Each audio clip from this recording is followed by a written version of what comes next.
Friends, compensation, this part we completed. Question number 107 got completed. 108 we are moving. The basic consideration in distinction between capital and revenue expenditure is what? See, whether it is a capital expenditure or revenue expenditure, how do you make the distinction? See, there is no such a thing called as an expenditure universally always will be capital expenditure or universally always will be a revenue expenditure. Let us suppose Chakravarti has got a business of manufacturing toys. Now Chakravarti want to purchase a car. When Chakravarti purchases the car, this expenditure is a capital expenditure for Chakravarti, right? Whereas Monica is a dealer in cars. She purchases the cars and makes sale of the cars. For her, purchasing the car is what? Is a revenue expenditure. So what is a capital expenditure for one entity may be a revenue expenditure for the another entity is a point. So depending upon the nature of the business also, capital expenditure and revenue expenditure will differ. So whenever you want to decide whether an expenditure is a capital expenditure or a revenue expenditure, you have to necessarily see what is the nature of the business of the entity is a point. Because any expenditure from the point of view of the person or the entity which is incurring, you have to see. Then effect on revenue generating capacity of the business. So this is also another important factor to make the distinction between capital expenditure and revenue expenditure. What we say, any expenditure which is going to enhance the earning capacity is to be treated as a capital expenditure, otherwise it is to be treated as a revenue expenditure. Then friends, what is the purpose of the expense? That is also going to be a deciding factor to make the distinction between the capital expenditure and the revenue expenditure is a point. So all the three factors in the ABC are the considerations which I have to give to make the distinction between expenditure as a capital or the revenue expenditure. Then, so for question number 108, D is the right answer. Question number 109, a motor truck costing 15,000 and standing in the books at 7,250 was sold for 12,000. पहले question को feel कर दो. There is a truck which you purchased for 15,000 and standing in the books at 7,250. इसका मतलब क्या हुआ? Remaining 7,750 rupees is the depreciation which you already charged to your profit and loss account. Now you are making a sale of that asset for 12,000 rupees. Earlier also we discussed a question like this. Here the point that should go into your mind is the sale consideration is more than the original cost of the asset? If it is more than the original cost of the asset, what you will do? The difference between the sale consideration and the original cost, you are going to treat it as a capital receipt. The difference between the original cost and the written down value is to be treated as a revenue receipt. But here 12,000 rupees they are making a sale of it which is lesser than the original cost. Then any difference between the sale consideration and the written down value, that is what is the value that is standing in the books, that difference is to be treated as a revenue, a receipt is a point. Because to the extent of that reduction in the capital value, you treated it as a revenue part and debited the same to the profit and loss account is a point. So what is the right answer here? See, point how the answer got developed is by making a sale of any asset, whatever you get, totally you treat it as a capital receipt, but out of that particular capital receipt, what is a capital profit and revenue profit? If you look at, the revenue profit will be 4,750. revenue profit will be 4,750. How come revenue profit is 4,750? An asset whose book value is 7,250 is getting sold for 12,000.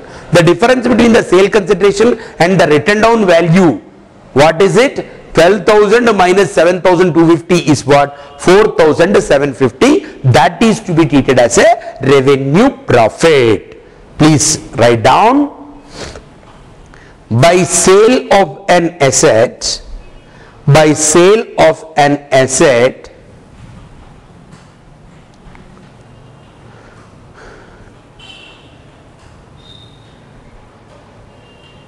whatever the amount that is received,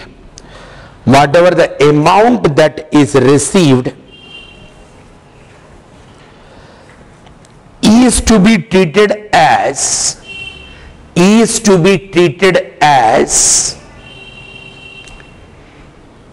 capital receipts.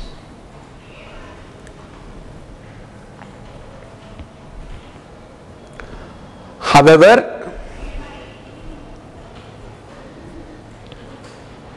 if the sale consideration is less than,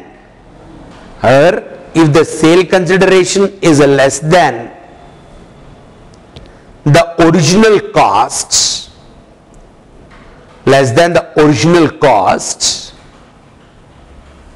then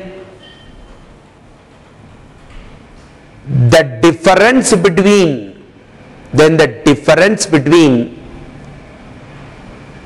sale consideration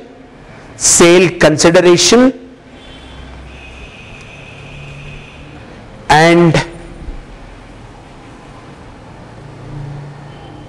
the written down value of the assets,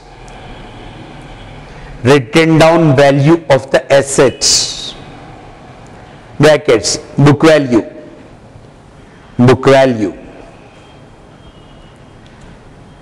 is to be treated as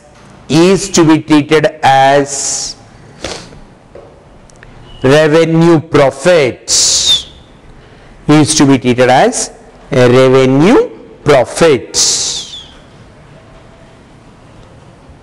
So with that explanation, I think question number 109 is clear. A is the right answer. Question number 110. Mr. Alok runs a shop of cosmetics. During the year, he incurred rupees 23,000 for advertisement in the newspaper and 50,000 for neon signboard at the airport. How would you treat such expense? Whatever the advertisement expenditure is there, friends, it is to be treated as a revenue expenditure, and if the amount is too big, then it is to be treated as a deferred revenue expenditure. And whatever the neon signboard that he is placing at the airport for making the advertisement, that is to be treated as a capital expenditure. So the right answer is capital expenditure is 50,000 and revenue expenditure is 23,000. So A is the right answer. Of course, in the options you don't have the deferred revenue expenditure. So the advertisement expense, considering for his business is a smaller amount, we treat that as a revenue expenditure. So for question number 110, A is the right answer. 111. A second hand car is purchased for rupees 10,000. Amount of rupees 1,000 is spent on its repairs. Rupees 500 is incurred to get the car registered in the owner's name, and 1,200 is paid as a dealer's commission. What is the amount that is to be debited to the car account is a point. Friends, 10,000 straight away we know is a capital expenditure, but if a second hand car is purchased and you are incurring the repairs, definitely if it is a second hand car, to make some repairs you are incurring the expenditure, means it is also to be treated as a capital expenditure only, because it is a second hand car, but from our point of view it's a new car kind of thing. So this is an expenditure prior to the asset coming into existence for our entity. So 500 is to be capitalized, and registration expenses 1,000 rupees of the repairs is to be capitalized, 500 is incurred for car registration, that is also to be added, and then your 1200 rupees. 1000 is spent on its repair, 500 is incurred to get the car registered in the owner's name, 1200 is paid to the dealer's commission. Even that payment of dealer's commission is also to acquire the asset is to be capitalized. So total amount is 10,000 plus 500 is 10,500 plus 1000 is 11,500 plus 1200 is 12,700. The total, all these amounts are to be capitalized. So total capital expenditure is 12,700. So any expenditure which you incurred to bring the asset into existence prior to the asset coming into existence are all to be capitalized. On that pretext, all this we are adding and saying that 12,700 is the total capital expenditure. So for question number 111, D is the right answer.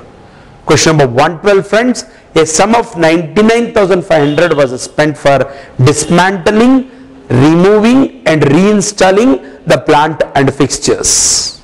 What is this? See, you are incurring an expenditure, and this expenditure is incurred for what?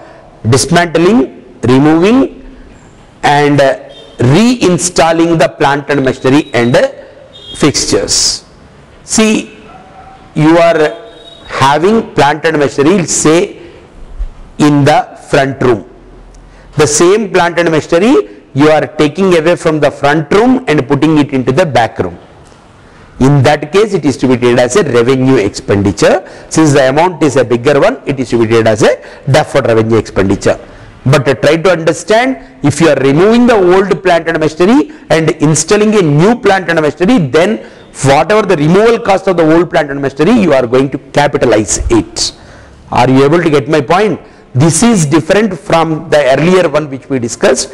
Here you are only removing and putting it, the same plant and machinery at a different place. In that situation, it is to be treated as a revenue expenditure. Once the amount is a bigger one, it is to be treated as a deferred revenue expenditure. Generally that happens in all our lives. That is, we feel like placing certain things at one place, and subsequently because of situations and circumstances, we need to change the places of the things. And one more thing, please remember, friends, that is only constant thing in the life is a change. Only constant thing in a life is the change. So I always advise the students also, please don't sit only at one place and read continuously for hours together. Keep on changing the places so that you just see and experiment in your life.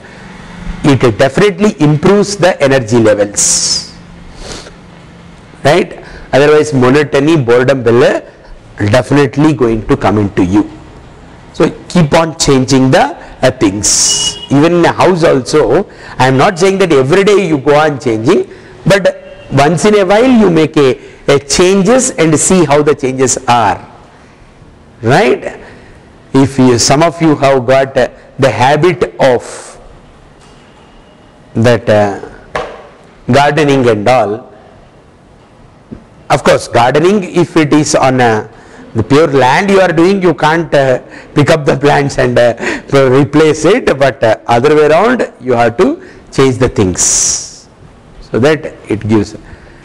But all that expense, again expenditure is also there, that you please remember is to be treated as a revenue expenditure. Once the amount is bigger, it is to be treated as a deferred revenue expenditure, because accounting is to be studied by feeling the transaction.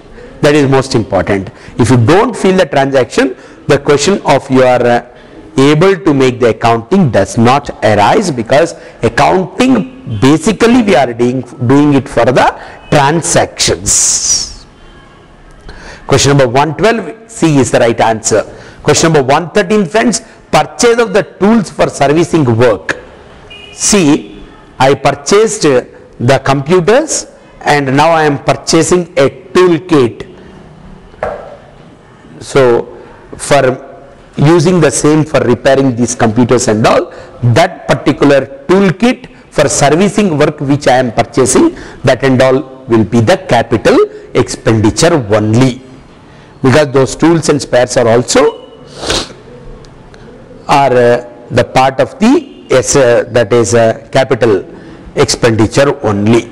So purchasing of the tools for servicing the work, is a capital expenditure, because those tools will have a longer life, and once there is an asset which is coming into existence and it has got an utility of more than 1 year, definitely it is to be treated as a capital expenditure. So question number 113, B is the right answer.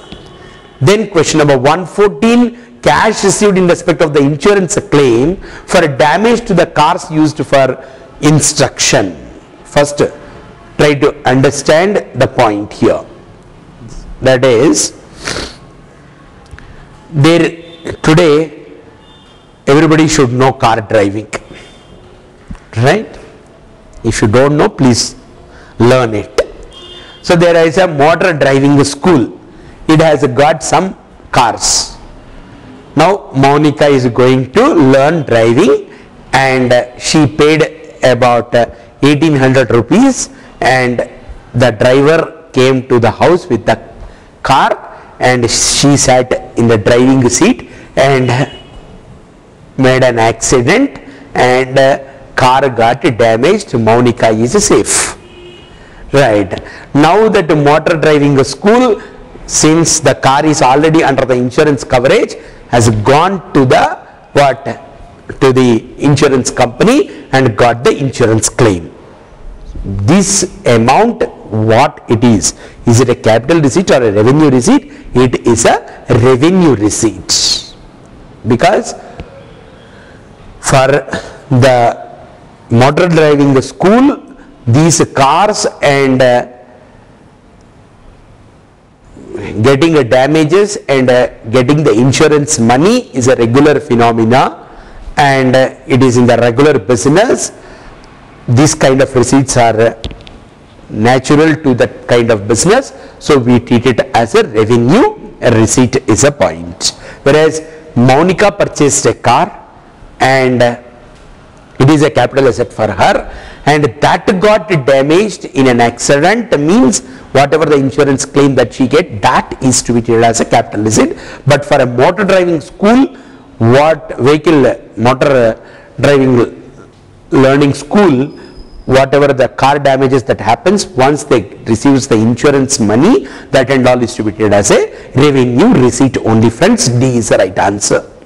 Question number 115, rent received from subletting the flat above the office. So rent is a revenue expenditure. By subletting the part of the premises, whatever you get as a rent towards subletting is also to be treated as a revenue receipt only. D is the right answer. Question number 116, friends, find the total capital expenditure. Yes. Number 1, purchased a new motor van 17,500 from BG Traders Limited on credit. Is it a capital expenditure or revenue expenditure? Capital expenditure. Paid check 740 to the office furnishing limited, being 650 for new office desk and amount to be capitalized. So this is also a capital expenditure. Paid rupees 1,420 by check for repairs and improvement to the premises. Repairs and improvement to the premises is a revenue expenditure or a deferred revenue expenditure. Rupees 1,000 of this amount is to be capitalized. Of course, the problem itself says out of 1420, 1,000 is to be capitalized. Okay, we will capitalize. And then paid an additional of 2,400 into business bank account from his private bank account. This is nothing but a capital introduction. And purchased additional premises of 30,000 which was paid by check. This is a capital expenditure. Now what he is saying, find out the total capital expenditure. Take your calculator. 17,500. Out of 740 you have to capitalize 650. So 17,500 plus 650 plus 1000 plus 30,000 put together is how much, friends? Correct. 49,150. B is the right answer. Question number 117, friends. Addition of a new wing to the library. Rupees 40,000. A new wing is opened in the library and you are purchasing the books and all.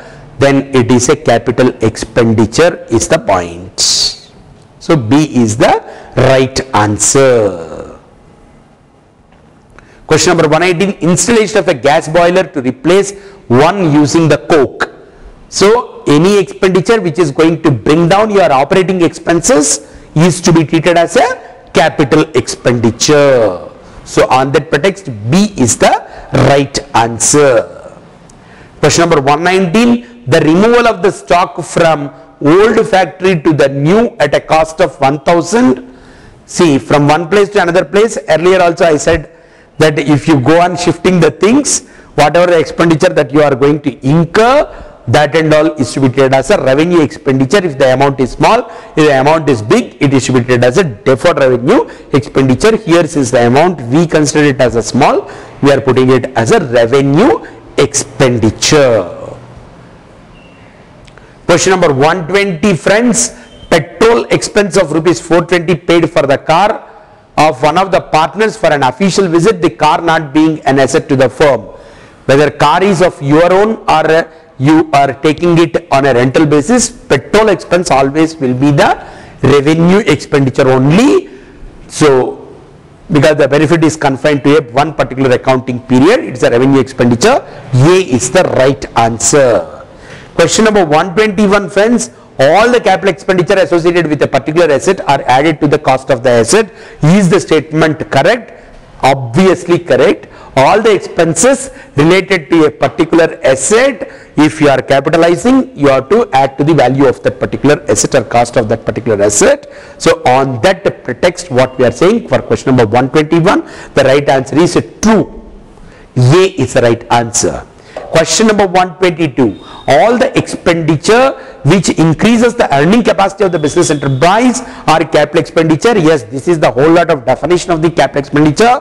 The statement is 200% true. So A is the right answer.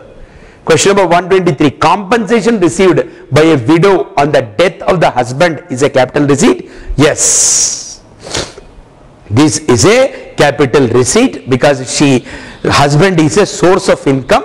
So for loss of source of income, if you are getting any amount, it is to be treated as a what? A capital receipt only. Okay. Then question number 124. An expenditure incurred in increasing the efficiency of the fixed asset is called as a capital expenditure. Yes. Any expenditure which you are incurring after the asset coming into existence, which is going to enhance the earning capacity, is to be treated as a what? Is to be treated as a capital expenditure. So statement is a perfect true statement. 124, A is the right answer. 125. Errors of principle involves incorrect allocation of expenditure or receipt between capital and revenue. Right. What do you call it as an errors of principle? We are going to study in detail in the topic of rectification of errors, but at this point of time try to understand treating the capital expenditure as a revenue expenditure or revenue expenditure as a capital expenditure, that you treat it as what? It is an error of principle. Yes, the statement is a true statement for question number 125. Question number 126.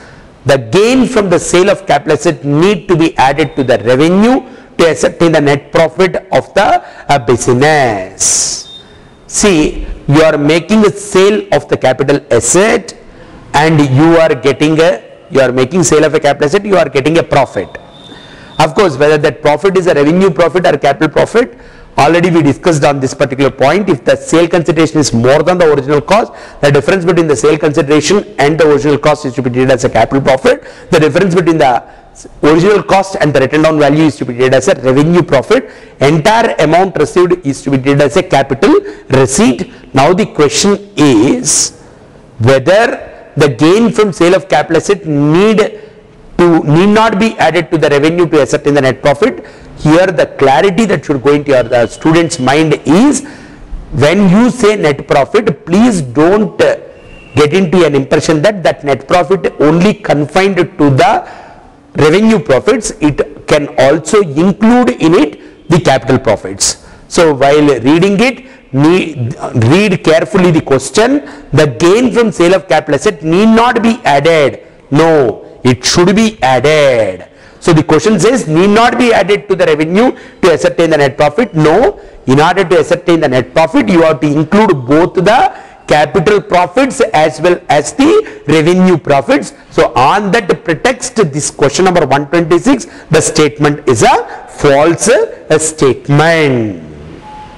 Question number 127, friends. Amount paid for acquiring the goodwill is a deferred revenue expenditure. No, goodwill is an intangible asset. So in order to acquire an asset, if you are paying some amount, it is to be treated as a what? Capital expenditure only. So false statement. Question number 128, match the list 1 with the list 2. List 1 will have item of expenditure, list 2 will have nature of the expenditure receipts, and select the correct answers using the codes given below in the list. First observe it. Cartage charges on new machine purchased for the factory. Already we know that any expenditure incurred prior to the asset coming into existence or to bring the asset into existence is a capital expenditure. So for item A in the list 1, the correct match in the list 2 is 4.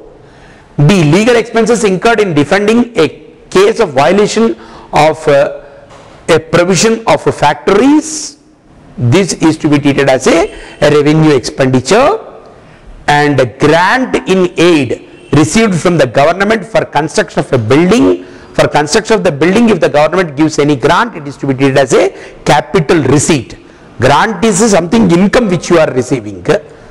Government subsidizes some of your capital expenditure. So building construction is a capital expenditure. If you are getting a grant, somebody is going to help you and give you a grant, that is to be treated as a capital receipt. For a capital asset, you are getting a grant, that is to be treated as a capital receipt. Amount received for a part of the office building sublet. You took a office premises on a rental basis and you are paying the rent, and half of the office premises you are subletting it. Whatever that you get, you call it as a revenue. A receipt is a point. So for a D, it is 1 in the list 2 is the matching. So what is the right answer, friends? B, that is for A, 4. For A, 4. What is A? Cartage charges on new machine purchase of the factory is a capital expenditure. B, 2. What is it? Legal expenses incurred in defending a case of violation of provisions of Factories Act. Under Factories Act, you need to comply with certain provisions and you are not able to do it, or you did it but somebody claimed that you have not done it, and you, in order to defend yourself, employed the lawyers and you are paying the fees. Legal expenses are incurred, it and all is to be treated as a revenue expenditure. For item number C, 5, that is a capital receipt. Grant in aid received from the government for construction of the building.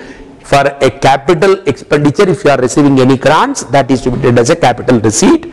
And for the D, what is it? 1, that is amount received for a part of the office to be sublet is to be treated as a revenue receipt. So the right answer or right matching here is B is the right matching. Then I move to the question number 129, friends.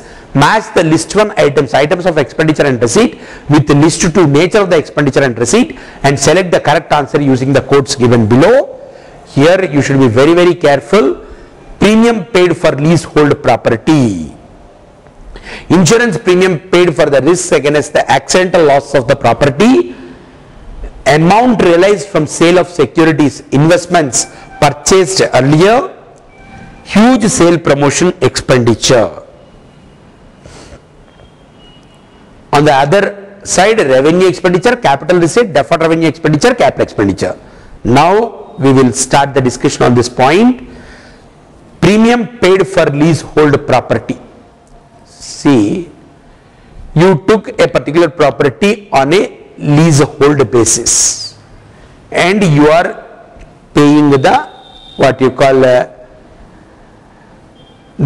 lease rentals and the premium for it. So all that will be what? Is a revenue expenditure. Had it been what? Had it been a normal regular rentals. But here what is happening? See,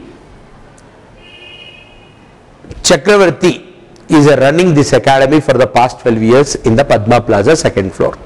Now he is vacating this particular premises. Some ex who is also a chartered accountant want to start a coaching institute and came to and approached the landlord. Now the landlord says, yes, rent what Chakravarti is paying is only 10,000, but Chakravarti has created some name for this particular premises. So since you wanted to come and do the similar business, you pay me some extra amount. That we call it as a premium. So that premium will become what? For the person who makes the payment, that becomes a capital expenditure. So premium paid for leasehold property is to be treated as a capital expenditure. See, what is it? In a regular business also, if you want, let us suppose there is a, see, if boys don't study very well for CA and fail in CA for a number of times, my advice is don't continue the CA course since the institute is giving more number of attempts, right? Confine yourself to 5 attempts, and if in 5 attempts you are not passing, there are a number of great things that you can do. Then the CA is not alone the life, because I know so many people. Of course I am not advising you to become pawn shop owner, but let me tell you, a friend of mine who completed BCom with me in Warangal started a pawn shop. Of course, where he started the pawn shop, so many people might have got the pawn shops, but the story here is what? He identified a good location. At the time when he wanted to purchase a pawn shop, there is a big hotel called as Kakatiya Hotel in those days. He got the pawn shop of that Kakatiya Hotel, and of course in those days he has paid about 2 lakh rupees extra money towards the goodwill and all, and later he got so much of the prosperity. He has got 4 or 5 pawn shops. He employs about 10-12 people to manage those pawn shops. Later on he purchased the petrol pumps. Now he is a person who can ask at least 2 to 3 chartered accountants for all managing all his business activities. So what I am trying to tell you is that life is a very big life, and you have to play it and play it with enjoyment. So don't slog on, and once you are not passing CA, that does not mean that you are not fit for anything. You may be fit for many things, not for this thing. So what I am trying to tell you is that it is a natural thing that while doing the business, whenever we want to expand, we may be taking different premises, and some premises will have a locational advantage. So once that premises has got a locational advantage, naturally the owner will insist on some premium amount to be paid to him. In that case, that premium paid is to be treated as a what? Capital expenditure from the payer's point of view. From the receiver's point of view, it will be a capital receipt. But once we are looking at this, we are asked to test only from the payer's point of view, not from the receiver's point of view. So for A, 4 is the right option. Then B, insurance premium paid for risks against the accidental losses to the properties. So you are making the payment of insurance premium, and insurance premium whatever you are making the payment, since the benefit is confined to a particular period, you treat the insurance premium as a revenue expenditure. So for the item number B, 1 is the right matching. And C, amount realized from sale of securities. Sale of securities, if you are getting the amount, it is to be treated as a capital receipt. Provided purchase and sale of the securities is not your business, regular business.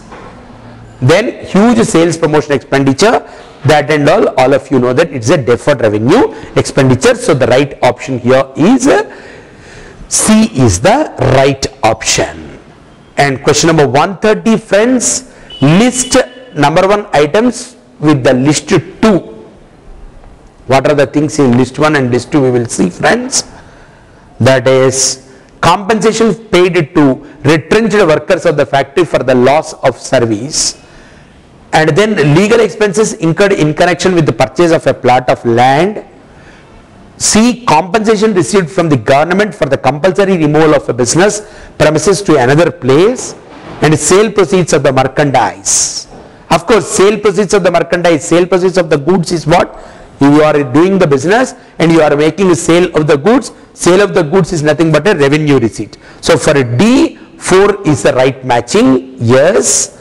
And compensation received from the government for compulsory removal of a business premises. Say, you are doing the business at one place, government want to expand the road, and it is asking you to vacate that particular premises, and you are being paid with some compensation.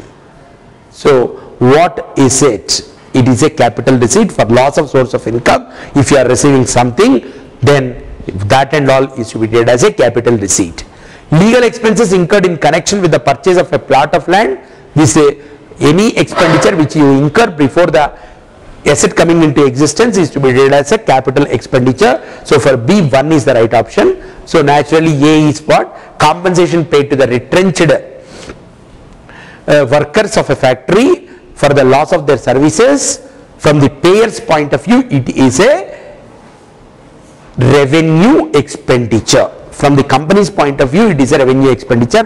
From the person who receives the compensation, from his point of view, it is a capital receipt. So friends, here this should make you to get into an understanding that what is a capital expenditure in one's hands need not be a capital receipt in the other hands. What is a revenue expenditure in one's hand need not be a revenue receipt in the other hands. That is, from the company's point of view, this is a revenue expenditure, and from the receiver's point of view, it is a capital receipt is a point. So the right option is D is the right option. Then friends, ultimately it is the end of the multiple choice questions in the topic of capital and revenue expenditure. Successfully we completed the 9th chapter. New topic of contingent assets and contingent liabilities. Before I make a beginning the topic, let us have a general discussion on this particular aspect. What is a contingency? Before we get into contingent loss or contingent gain, contingent liability, contingent asset, what is contingency? See, what is the dictionary meaning of contingency and what is the accounting meaning of the contingency? You open any dictionary, their contingency, what is the meaning of it? Uncertainty. But once if I say contingency is an uncertainty, immediately the student will ask me a question, sir, we know how to account for uncertainties. Already you have explained it to us by saying that if there is an uncertainty, then you make a provision. That is where you cannot measure with certainty the loss or the expenditure. There you made us to learn the point that you have to make a provision for that particular loss or expenditure which you cannot measure with a certainty. So with respect to the uncertainties, so far we learned the point that you should make a provision. Then why we are separately discussing about contingencies? So first clarity that should go into the student's mind is, what is a contingent event or a contingency? Contingency, how it got defined, where it got defined? Accounting standard 4 defines contingency. Let me read the definition of contingency. Contingency is a situation or a condition. What is it? It is a situation or a condition whose ultimate outcome, the ultimate outcome of that condition or situation could be either a gain or loss, but which will be known by occurrence or non-occurrence of one or more uncertain future events. What is it? By occurrence or non-occurrence of one or more uncertain future events. So if you read the definition, what it says, that is, what we term as a contingency is not with respect to the certain events, it is with respect to the uncertain events. Here the point is, friends, you are doing business and I am doing business on credit basis. What is certain? Getting the bad debts is certain. That is, once we do the business on a credit basis, some amount is definitely going to be turned to be a bad debts. What is uncertain? Maybe because you are a prudent businessman, the percentage of the bad debt may be just confined to 2% in your case, whereas I am not that prudent businessman. I may be getting a more percentile of the bad debts. Here what is certain? Getting the bad debts is certain, but what is uncertain? Amount involved in it is uncertain. You purchased a vehicle and I purchased a vehicle. What is certain? After certain period, vehicle losing its value is certain. But what is uncertain? Because you are a good user, that particular vehicle may have a life in your hands for 10 years, and I am a rough user of that particular asset, so it may have useful life only for 5 years. So here certainty is there with the happening of the event. Getting the bad debts is happening of the event. Asset losing its value is a happening of the event certainty. What is uncertain is only with respect to the amount involved in it. So in respect of the events which are certain, but where you are not able to ascertain the amount involved in it, we call such a situations as situations which requires some provisioning is a point. But what we look at as a contingency is their happening of the event itself is uncertain. So the clear distinction between an item which requires a provision, an item which you require to call it as a contingency is what? That is with respect to the contingency, happening of the event is uncertain, whereas with respect to the item of provision, event happening is certain but amount is uncertain. Whereas in case of contingency, happening of the event is also uncertain, happening or amount involved in it also is a uncertain thing. That is where the distinction you need to make between the contingency and a simple provision. Of course, we discuss in detail, but if somebody asks you tomorrow how contingency need to be distinguished from the provision, there the one line answer is, in case of the contingency, happening of the event itself is uncertain. So whenever you say contingency, you have to say happening of the event is uncertain. Now with this explanation, let me get into the topic: contingent assets and contingent liabilities. So friends, we studied a concept called as concept of conservatism or concept of prudence. Concept of prudence or concept of conservatism says what? Anticipate and provide for all future losses, but don't anticipate the gains. Unless and otherwise there is a certainty and an enforceable obligation is created on the other party that he has to pay to you, don't recognize the revenues. Now let us get into the contingent assets and contingent liabilities. In this topic we are going to discuss what is a contingent asset, contingent liability, and what is the distinction between the contingent liabilities and a normal liability, and how do you make the distinction between the contingent liability and the provision. These are the 4 aspects that we are going to discuss. Then friends, what is a contingent asset? That is, contingent assets, these are being defined by the accounting standard 29, and the accounting standard 29 says what? The term contingent is used for items whose existence will be confirmed only by occurrence or non-occurrence of one or more uncertain future events not wholly within the control of the enterprise. So read carefully this particular definition. What we are saying as contingent is used for the items whose existence is confirmed. That particular item and its existence will be confirmed by what?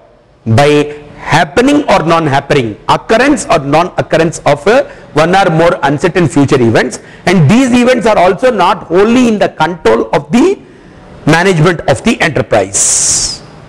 Then that item you call it as a contingent. Now what is a contingent asset?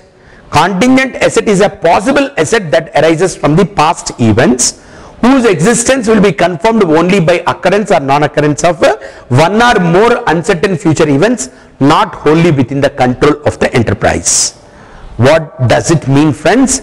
Let us suppose I purchased some items from Maunika and those items are not up to the quality standards which we prescribed. By using those items we got a loss. Now we are filing a suit against Maunika to pay us a compensation of 1 crore, and today I am making that particular suit against Maunika, and after 4 years, court has granted us that particular compensation and she is going to give it to us.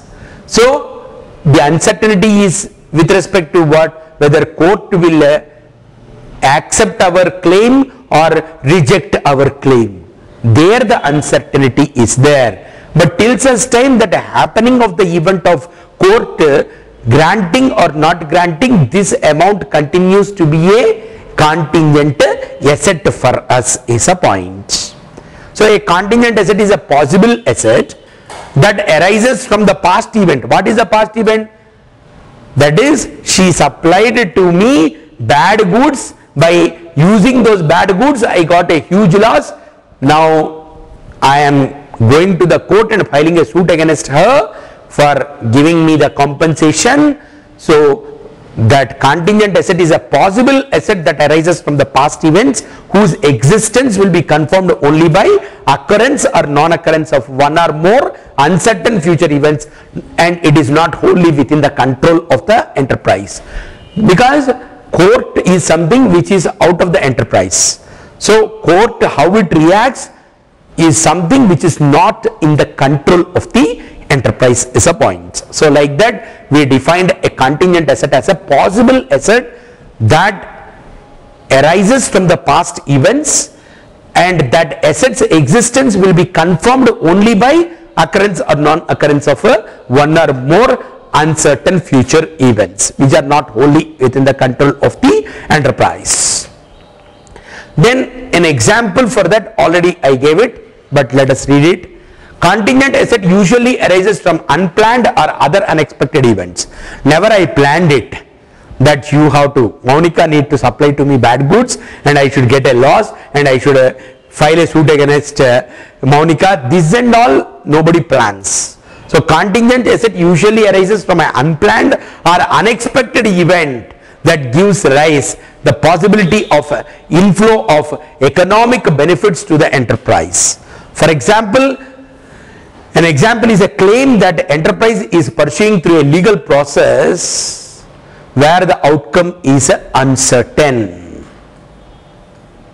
Then friends, no recognition. Of course, you should not bring contingent assets into your books is a point.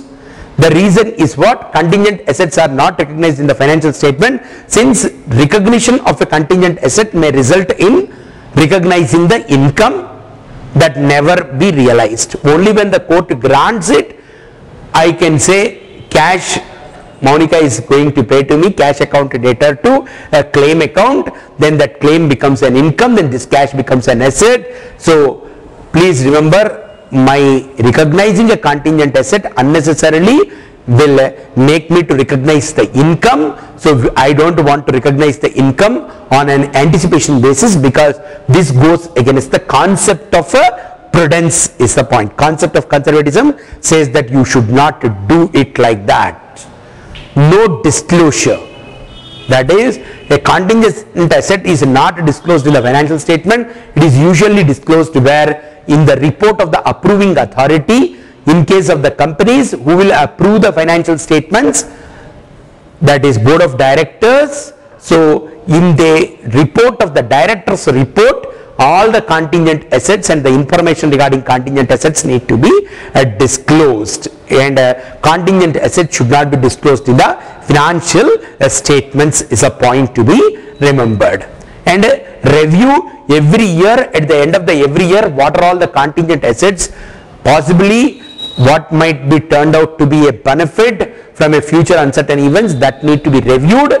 So contingent assets are assessed continuously, and if it has become virtually certain, then you have to recognize the same in the financial statement. In the period in which that certainty is coming to you, you have to recognize that particular asset. Till such time, it should not be recognized in the financial statements, it should be only disclosed in the director's report is a point to be well understood. Now I move to the second item, friends, contingent liabilities. What is a contingent liability? Just like a contingent asset, if we require to get, then it is a contingent asset. If we require to pay, that becomes a contingent liability. Of course, you have to read the definition, which is also given by the accounting standard 29, friends. Contingent liability is a possible obligation that arises from the past events, but whose existence will be confirmed by occurrence or non-occurrence of one or more uncertain future events which are not in the control of the what you call the enterprise. So contingent asset and contingent liability, a part of the definition is a common, except that in liability it is an obligation. In case of the asset, how you defined it, it is a possible asset that arises. Whereas in case of the contingent liability, it is a possible obligation which arises from the past events, which will be known or which will be confirmed by happening or non-happening, occurrence or non-occurrence of the one or more uncertain future events. So a present obligation that arises from the past events, but it is not recognized. Yes, from the past event only the present obligation is coming, but still it is not being recognized. Why? Because of the two reasons. You are not able to estimate the amount, you are not able to estimate the outcome of the event. Then that is the reason why you are not recognizing the same in your books. So how it is stated, it is not probable, underline, that an outflow of resources embodying economic benefits will be required to settle the obligation, and a reliable estimate of the amount of the obligation cannot be made.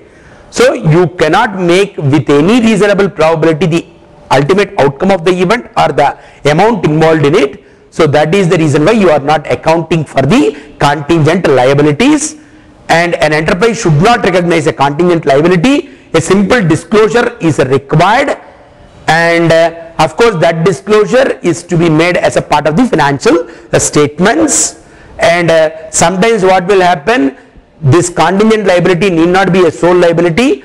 2 or 3 people may combine and do the particular activity. Because of that, a contingent liability may come. And in case if your liability is a joint liability, and sometimes what will happen, liabilities could be joint and several. In case of the partnership, what we are going to study is the liability of a partner is a joint liability as well as a several liability. Let us suppose Maunika, Sandhya and myself are the partners, and Swapna, we 3 are partners.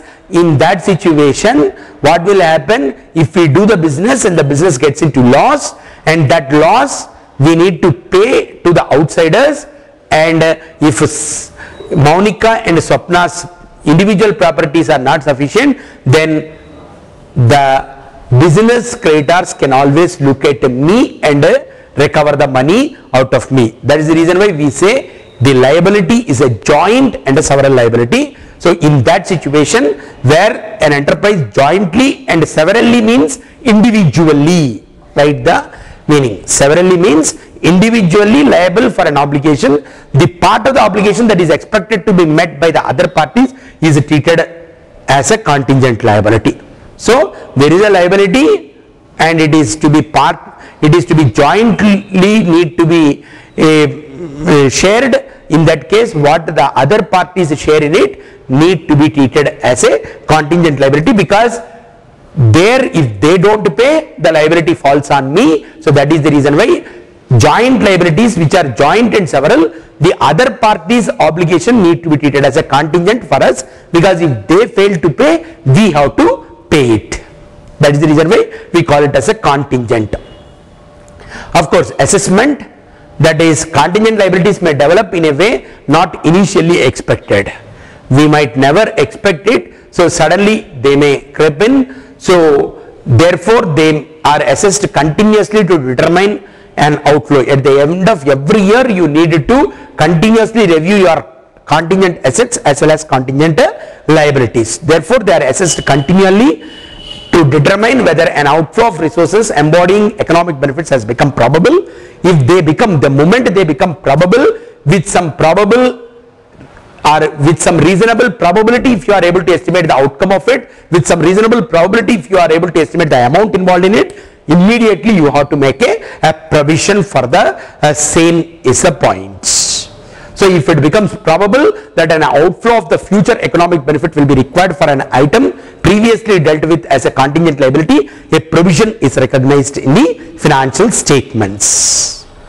So now the next issue is, how do you make the distinction between a contingent liability and a normal liability? A very interesting point. That is, what is the definition for the, what is it, contingent liability and what is a regular liability? Before we get into the PowerPoint or the subject here, try to understand, in case of a liability, happening of the event is uncertain, is certain, as well as the amount is also certainly you can ascertain. That you call it as a liability. I employed Maunika and we paid 9 months of the salary. As on 31st March, 3 months of the salary we need to pay. She has already rendered the services. Can I say, I don't know how much the amount I have to pay to Maunika? Definitely you will be knowing, because she has already rendered the services. There is already an service agreement, and you need to pay that 3 months salary. So to that extent you have to make a provision and a liability gets created. That is a point. So in case of a liability, event is certain, amount is certain. In case of contingent liability, event is uncertain, amount is also uncertain. But let us get into the understanding from the definition point of view. A liability is a present obligation, whereas a contingent liability is a future obligation.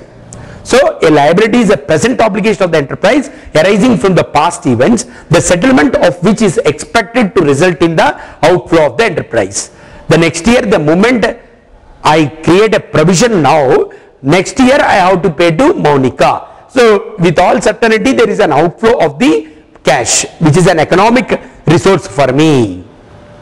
A contingent liability is basically a possible obligation.